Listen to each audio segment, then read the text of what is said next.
Assalamualaikum warahmatullahi wabarakatuh.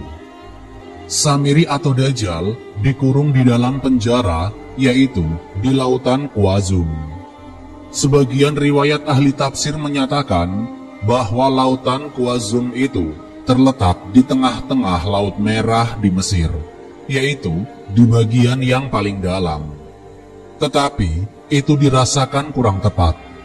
Riwayat yang lain pula mengatakan itu terletak di lautan Atlantik.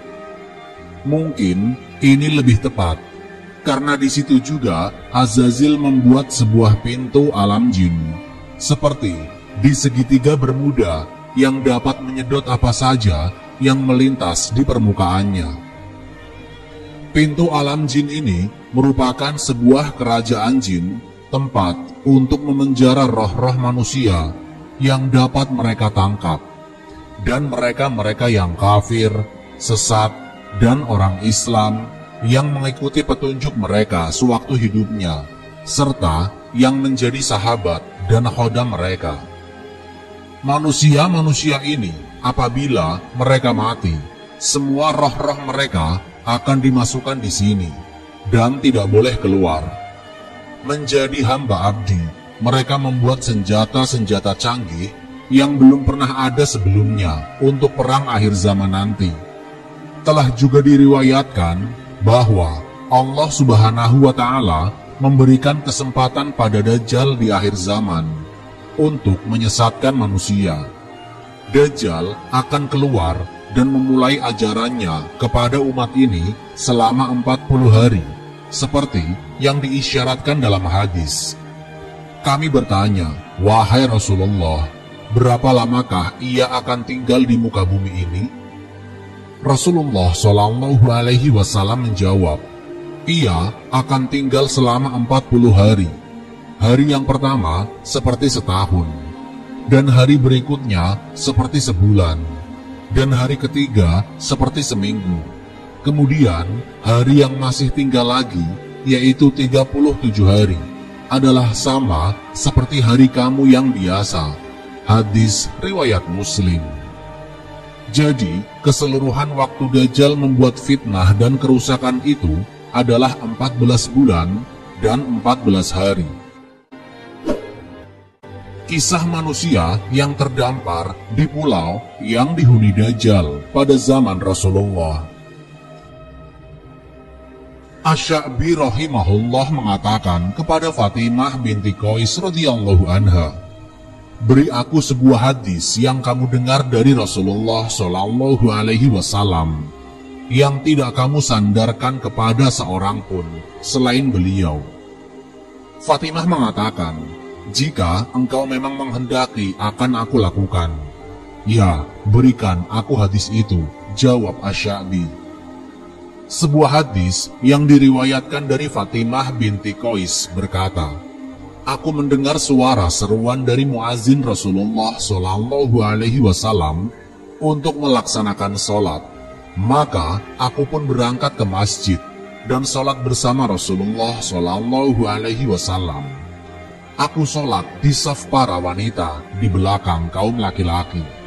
Ketika sholat sudah selesai, Rasulullah Shallallahu Alaihi Wasallam duduk di atas mimbar sambil tersenyum. Beliau bersabda, demi Allah, sesungguhnya aku mengumpulkan kalian bukanlah untuk suatu kabar gembira atau kabar buruk, akan tetapi aku mengumpulkan kalian karena Tamim Ad-Dari, yang dahulunya seorang laki-laki pemeluk agama Nasrani, kini telah memeluk Islam. Ia telah berkata kepada aku dengan suatu perkataan yang pernah aku katakan kepada kalian tentang Al-Masih Ad-Dajjal. Ia mengisahkan perjalanannya kepada aku, bahwa ia berlayar dengan sebuah kapal laut bersama 30 orang laki-laki dari kabilah Laham dan Judzam. Kemudian mereka terombang-ambing oleh ombak badai selama 1 bulan, hingga mereka terdampar di sebuah pulau di tengah laut, di daerah tempat terbenamnya matahari.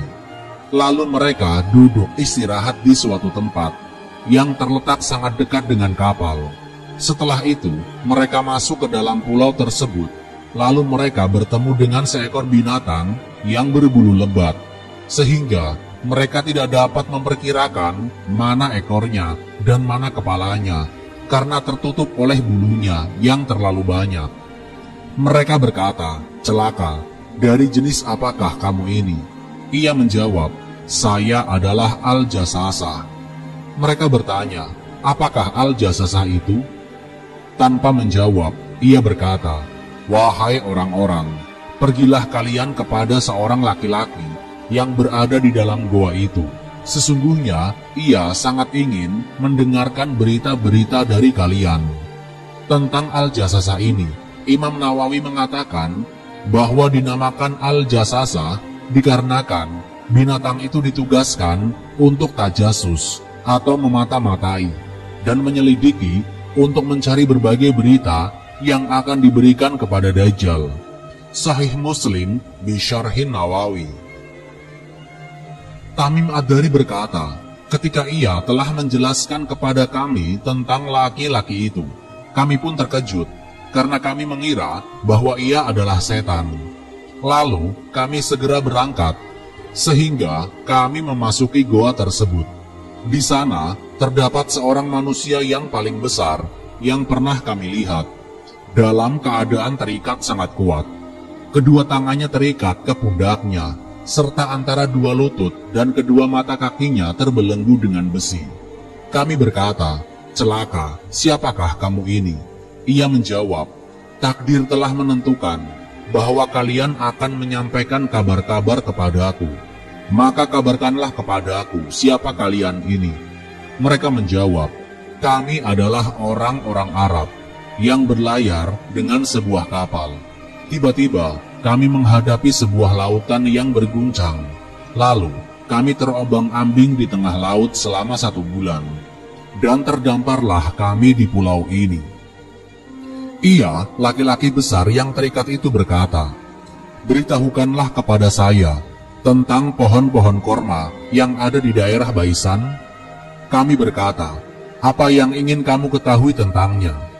Ia berkata, "Saya menanyakan, apakah pohon-pohon kurma itu berbuah?" Kami menjawab, "Iya." Ia pun berkata, "Adapun pohon-pohon kurma itu, maka sebentar lagi tidak akan berbuah lagi." Kemudian ia berkata lagi, "Beritakanlah kepadaku tentang Danau Tiberia."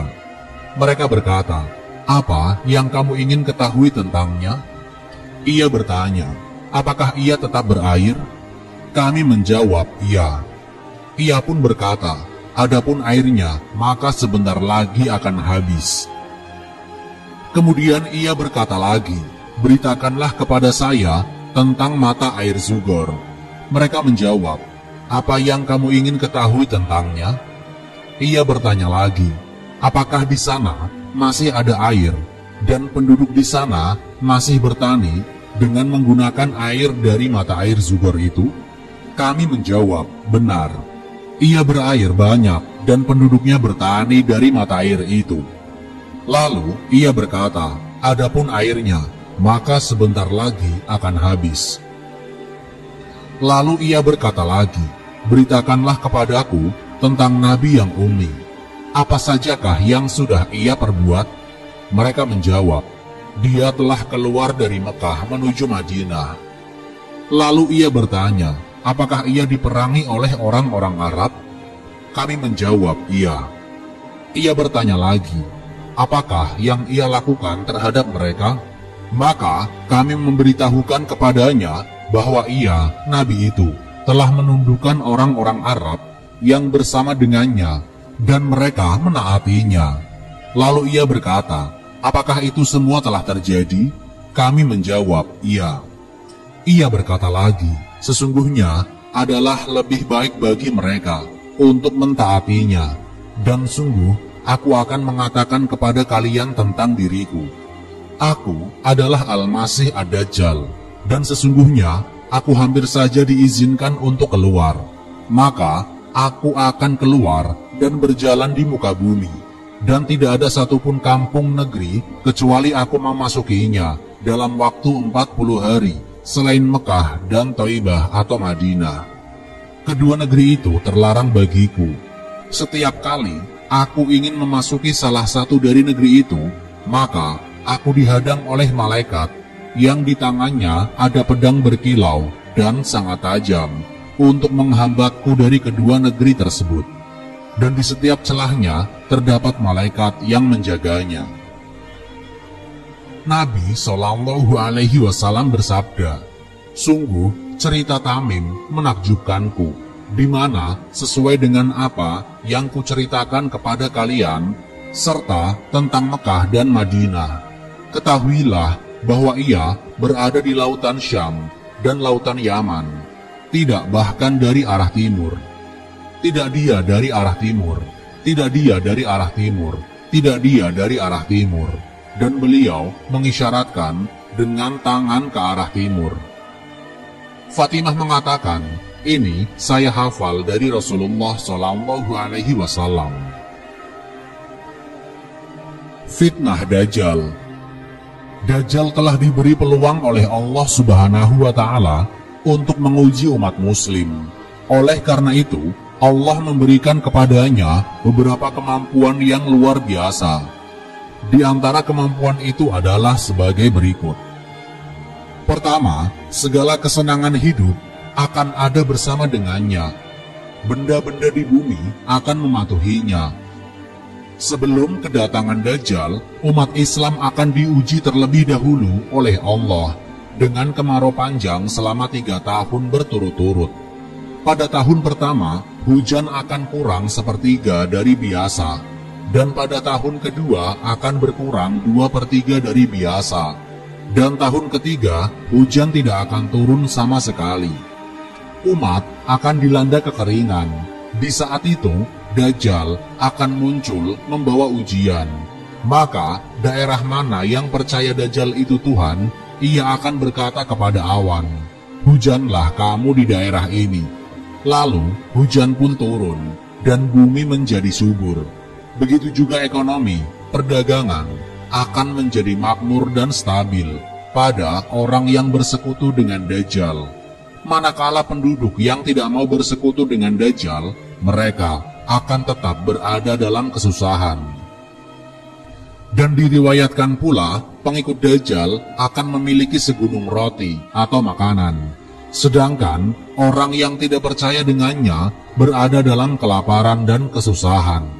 Dalam hal ini, para sahabat Rasulullah Shallallahu Alaihi Wasallam bertanya, "Jadi, apa yang dimakan oleh orang Islam yang beriman pada hari itu, wahai Rasulullah?"